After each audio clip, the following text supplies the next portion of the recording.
এই সমাজ পরিবর্তন হবে না। এর জন্য আমি ইউনিভার্সিটির বন্ধুদেরকে বলবো, আমার ছাত্রদেরকে বলবো, ছাত্রীদেরকে বলবো, তোমার নিজের পরিচয় ঠিক করো, আমি একজন মুসলমান। যদি নাস্তিকরা নিজের নাস্তিক পরিচয় দিতে তার আপত্তি না থাকে, একজন সেকুলার তার সেকুলারই পরিচয় দিতে আপত্তি না থাকে, তাহলে তুমি মুসলমান, তোমার ইসলাম পরিচয় দিতে সমস্যা কোথায়? সেকুলাররা যদি নির্বিঘ্নে সেকুলারিজম দাওয়াত দিতে পারে, ডেমোক্রেসির দাওয়াত দিতে পারে, কমিউনিস্টরা তাদের দাওয়াত দিতে পারে, তুমি মুসলমান, তোমার ইসলামের দাওয়াত দিতে সমস্যা কোথায়? কেন দাওয়াত দিবা না? আজকে থেকে নিয়াত করে আমি একজন মুসলমান। যেহেতু ইউনিভার্সিটি হয়েছে মুসলমানদের জন্য, আপনারা জানেন ঢাকা ইউনিভার্সিটি একমাত্র মুসলমানদের সম্পত্তি। স্যার সলিমুল্লাহর নিজের ওয়াকফকৃত জমিনের মধ্যে ইউনিভার্সিটি। স্যার সলিমুল্লাহ রহমতুল্লাহ আলাইহি যখন প্রস্তাব দিয়েছিলেন ইউনিভার্সিটি করার জন্য, কারা বাধা দিয়েছে আপনারা ভালো মতো জানেন। 41 বার ক্যালকাটায় এই ইউনিভার্সিটি বন্ধের জন্য কারা মিটিং করেছে আপনারা সবাই জানেন। কিসের জন্য মিটিং করেছে আপনারা সবাই জানেন। ইউনিভার্সিটির উদ্দেশ্য কি ছিল সব আপনারা জানেন।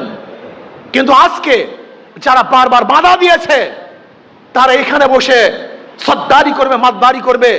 আর যেই মুসলমানদের জন্য ইউনিভার্সিটি হয়েছে, মুসলমানরা নির্জুক থাকবে, এটা হওয়া ঠিক না, হতে পারে না।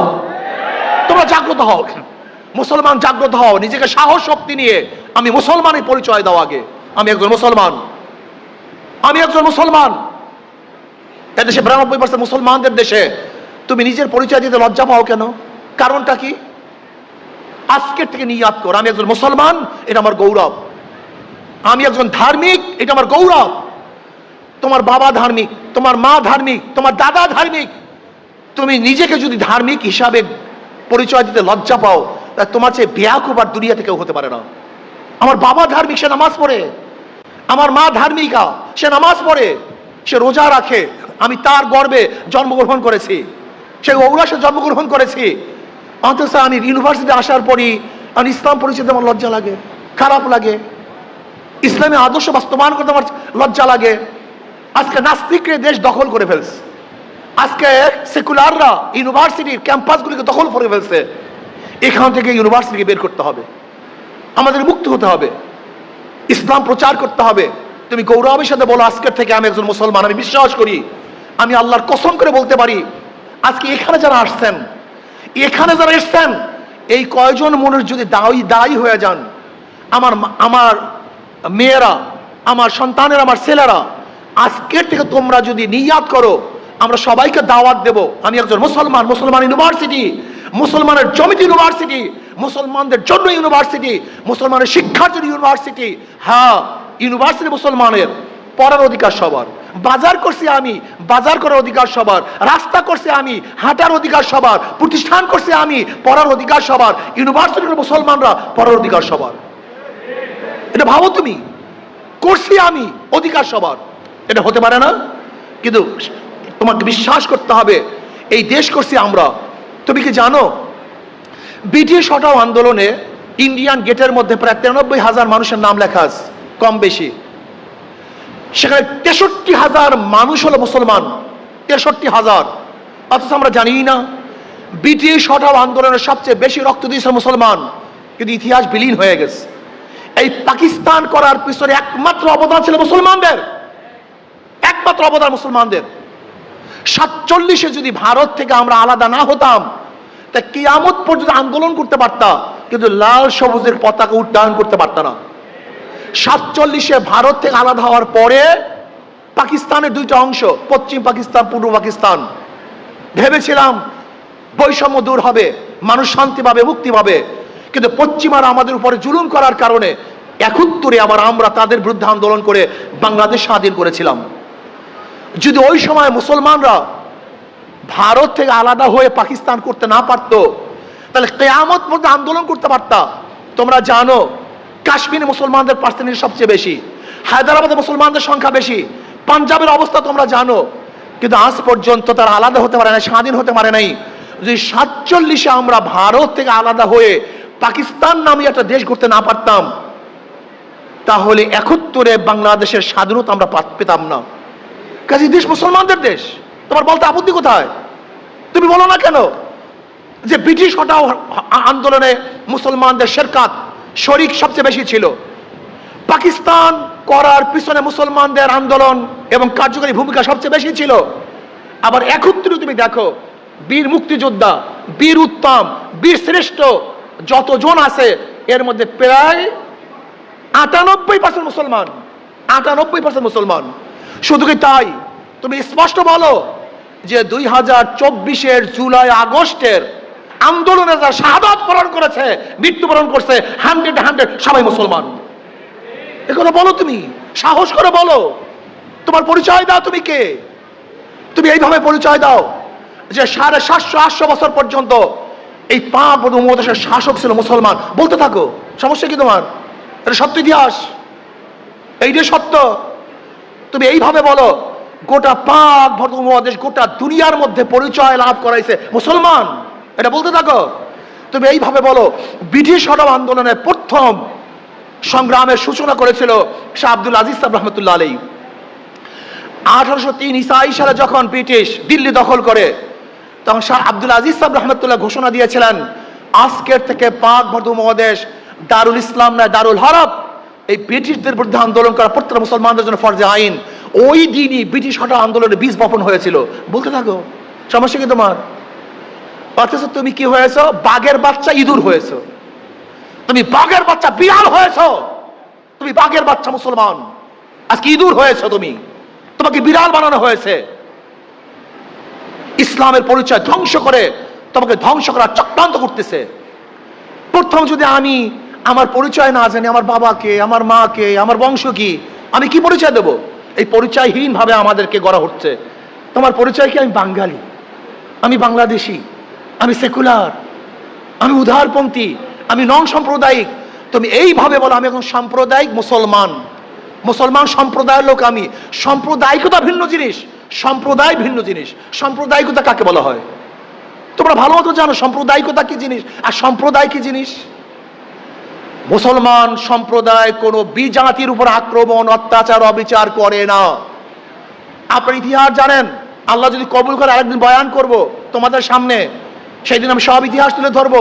আজকে সংক্ষিপ্ত বলতেছি। বাদশাহ আলমগীর রহমাতুল্লাহ আলাইহি, বাদশাহ আলমগীর রহমাতুল্লাহ আলাইহি পাক উপমহাদেশে 50 বছর শাসক ছিলেন। 1-2 বছর না, 50 বছর, 50 বছর।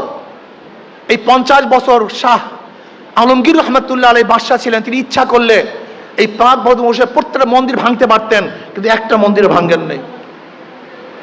সব গির্জাগুলি ধ্বংস করতে পারতেন, একটা গির্জাও ভাঙেন নেই। আমরা সাম্প্রদায়িকতায় বিশ্বাস করি না। আমাকে অনেকেই বলে আপনি কি করবেন? আমি ইসলাম হুকুমত কায়েম করবো। বলে ইসলাম হুকুমত কায়েম করলে হিন্দুদের অবস্থাটা কি, খ্রিস্টানদের অবস্থাটা কি? আমি বলি তুমি জাহেল, তুমি মূর্খ, তুমি ইসলাম সম্পর্কে জানো না। ইসলাম কি জিনিস? ইসলাম এমন এক জিনিস, সমস্ত ধর্মের ধর্ম পালন করার সুযোগ যেখানে আছে সেটার নাম ইসলাম। সমস্ত জনগোষ্ঠীর মতের আদর্শের মানুষ যেখানে বসবাস করতে পারে সেটার নাম ইসলাম। সমস্ত মানুষের মানবিক মর্যাদা প্রদান করতে পারে সেটার নাম ইসলাম। তুমি কি জানো ইসলাম কি জিনিস? হযরত ইব্রাহিম আলাইহিস সালাতু ওয়াস সালাম তিনি মেহমান ছাড়া খানা খেতেন না। একদিন মেহমান নেই, একজন মেহমান পেলেন মুশরিক। ইব্রাহিম আলাইহিস সালাতু ওয়াস সালাম দস্তরখানে বসে খানা শুরু করলেন, বিসমিল্লাহি ওয়াল উজ্জা, লাত এবং উজ্জার নামে খানা খাওয়া শুরু করছে। ইব্রাহিম আলাইহিস সালাম, তুমি তোমার মূর্তির নামে খানা খাও, আমার দস্তরখানে তুমি খানা খেতে পারবে না। বলে আমি তো মুসলমান হওয়ার জন্য আসিনি, ঈমান আনার জন্য আসি নাই, তুমি মেহমানদারি হিসাবে আমাকে ডাকছো, আমি খানা খাওয়ার জন্য আসছি, খাওয়াও তো খাওয়াও, নাহলে আমি ঈমান আনবো না। না, তুমি যদি লাত এবং উজ্জার নামে খানা খাও, আমার দস্তরখানে খানা খেতে পারবো না। এবার মুশরিক চলে যাইতেছে।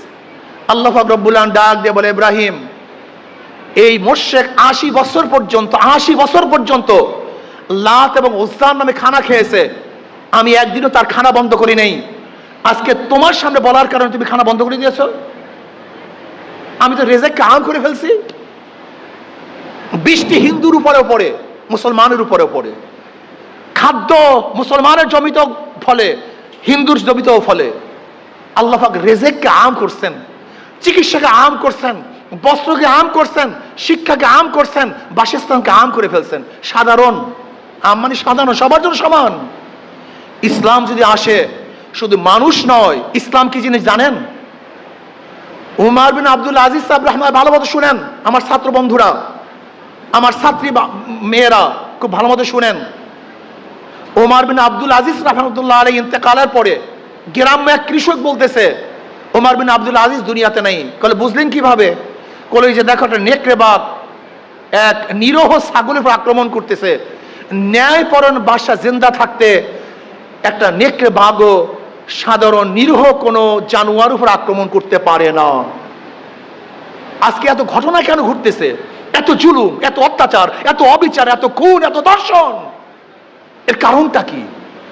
ন্যায়পরায়ণ শাসক না থাকার কারণে আল্লাহ পাক রব্বুল আলামিন জুলুমের পাহাড় আমাদের উপর চাপিয়ে দিয়েছেন। এর জন্য আসুন ছাত্র বন্ধুরা, আমার ছাত্রীরা, আজকের থেকে গর্ব ভরে বলো, আমি একজন মুসলমান। এই ইউনিভার্সিটি মুসলমানদের, এই দেশ মুসলমানদের শাসন করছে মুসলমান।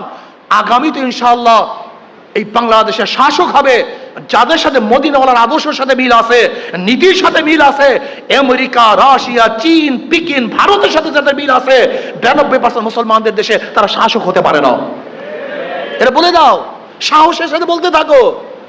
তোমরা সাহসের সাথে বলতে থাকলে এটা সহজ হয়ে যাবে। যখন বলবা না কঠিন হবে, যখন বলতে থাকবা এটাই স্বাভাবিক হয়ে যাবে।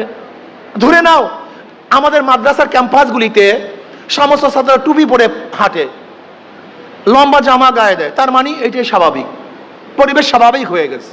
ঠিক তোমরাও যদি পরিবেশকে ইসলামের ধারায় স্বাভাবিক করতে চাও, সবাই মনে করে এটাই স্বাভাবিক। মসজিদে যখন যাই সবাই টুপি পরি, সবাই সুন্নাত অনুযায়ী চলি, এইটা স্বাভাবিক। যে ইউনিভার্সিটির টুপি পড়তে লজ্জা পায়, সে মসজিদে গেলে টুপি না পড়তে লজ্জা পায়। এইটাই পরিবেশ। আজকে পরিবেশ সৃষ্টি করি, দাওয়াতের পরিবেশ সৃষ্টি করো। ইনশাল্লাহ রাজি আছি না? আজকের থেকে ইনশাল্লাহ ক্যাম্পাসের মধ্যে আমি একজন মুসলমান, নবী আলাইহিস সালাতু আদর্শ বাস্তবায়ন করার চেষ্টা করব। এটা বলতে কোনো আপত্তি আছে ভাই? কথা বলেন না, আছে আপত্তি কোনো? কেন আপত্তি থাকবে? কোনো আপত্তি থাকার কথা না। আজকের থেকে নিজের পরিচয় ঠিক করুন, ইসলামের দাওয়াত দেন, ইসলাম হুকুমাত কায়েম করার চেষ্টা করুন।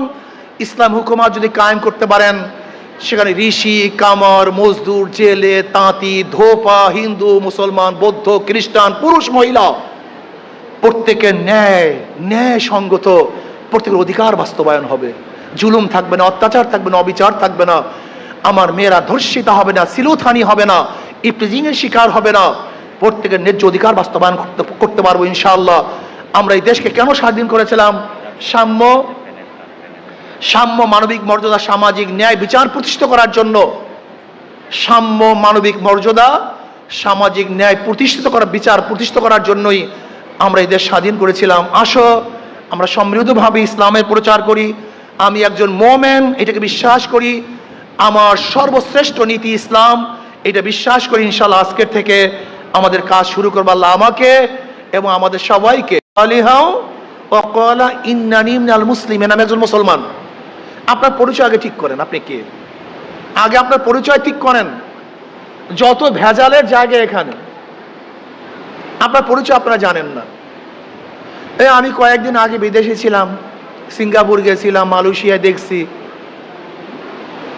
যেমন খুশি তেমন সাজো, যার যেরকম মনে চায় চলতেছে ফিরতেছে। যদি তারা তাদের অবস্থায়, উলঙ্গ অবস্থায় রাস্তায় বের হইতে লজ্জা না পায়, তাহলে তুমি তোমার পোশাক অবস্থায় রাস্তায় বের হইতে লজ্জা পাও কেন? ইউনিভার্সিটির হলের মধ্যে, ক্যাম্পাসের মধ্যে একজন ব্যক্তি যদি শর্ট প্যান্ট পরে হাঁটতে লজ্জা না পায়, তাই তুমি টুপি পরে হাঁটতে লজ্জা পাও কেন? আমি তো বুঝলাম না কিছু। যদি একজন মেয়ে তার সেই সমস্ত বস্ত্রহীন অবস্থায় রাস্তায় বের হইতে লজ্জা না পায়, তাই তুমি একজন মুসলিম মেয়ে ভালো শালীন পোশাক অবস্থায় রাস্তায় বের হইতে লজ্জা পাও কেন? এই পরিচয়টা আমাকে আগে দাও। তুমি শেখ সাহেবের একজন নেতা, শেখ সাহেবের তুমি একজন সৈনিক, তুমি একজন জিয়াউর রহমান সাহেবের সৈনিক, তুমি এরশাদ সাহেবের সৈনিক। যদি সেইভাবে কথা বলতে, বুক ফুলিয়ে কথা বলতে তোমার লজ্জা না হয়, তোমার দুর্বলতা না আসে, তাহলে তুমি নবীর সৈনিক, এই কথা বলতে তোমার লজ্জা আসে কেন? তোমার দুর্বলতা কোথায়? এটা আমাকে আগে বলো। আগে নিজের পরিচয় ঠিক করো, তুমি কে? প্রথম আমার পরিচয়, আমি বাংলাদেশি, বাঙালি, আমি আওয়ামী লীগ, আমি বিএনপি, আমি জাতীয় পার্টি, আমি জাসদ, আমি বাসু, সবগুলি পরে। আগে আমার পরিচয় আমি একজন মুসলমান, এটা আমার ফার্স্ট পরিচয়। যদি নিজেকে মুসলমান পরিচয় দিতে পারো, হাজারো প্রশ্নের জবাব চলে আসবে, হাজারো সমস্যার সমাধান চলে আসবে। আর যতক্ষণ পর্যন্ত নিজের পরিচয় দিতে লজ্জা পাবা, ততক্ষণ পর্যন্ত হাজারো সমস্যা তোমাকে ঘিরে ধরবে, তুমি সমাধান পাবা না, পেতে পারো না। আসুন, সমস্যা কি? সমাজের সমস্যাটা কি? সমাজের সমস্যা হলো চুরি, ডাকাতি, দুর্নীতি, ধর্ষণ, অবিচার, অত্যাচার, সব কিছু আমাদের সমাজকে